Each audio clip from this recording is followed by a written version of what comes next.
Ils se sont parlé et ils se sont mutuellement compris. Au cours de cette rencontre, les deux parties françaises et congolaises sont parvenus à une parfaite convergence de vues.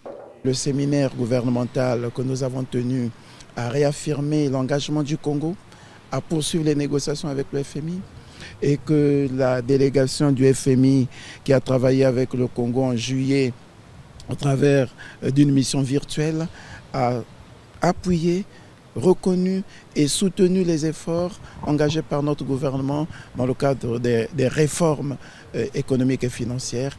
On avait besoin de porter toutes ces informations à leur connaissance et constater avec eux qu'il n'y avait aucune raison de ne pas continuer à accompagner ces efforts du gouvernement congolais, ce à quoi il a adhéré le ministre en charge de l'économie et des finances.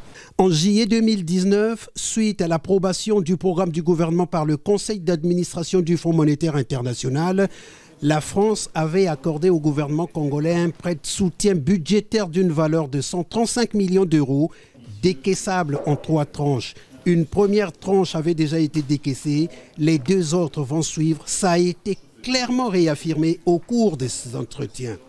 Oui, une première tranche avait été décaissée et ça avait été freiné, mais parce que le programme avec le FMI n'a pas été conduit à son terme.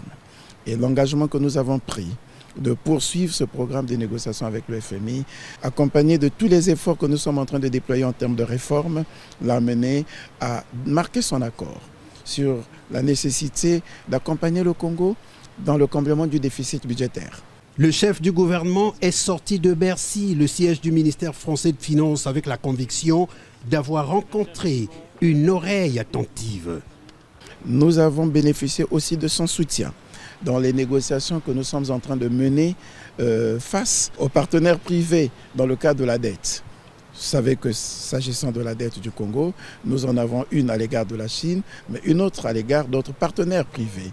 Et par rapport à ces partenaires privés pétroliers, le gouvernement français est prêt aussi à nous accompagner dans les négociations pour que l'on arrive à une restructuration de cette dette, de la même manière que nous sommes en train de nous battre à obtenir la deuxième restructuration avec la Chine.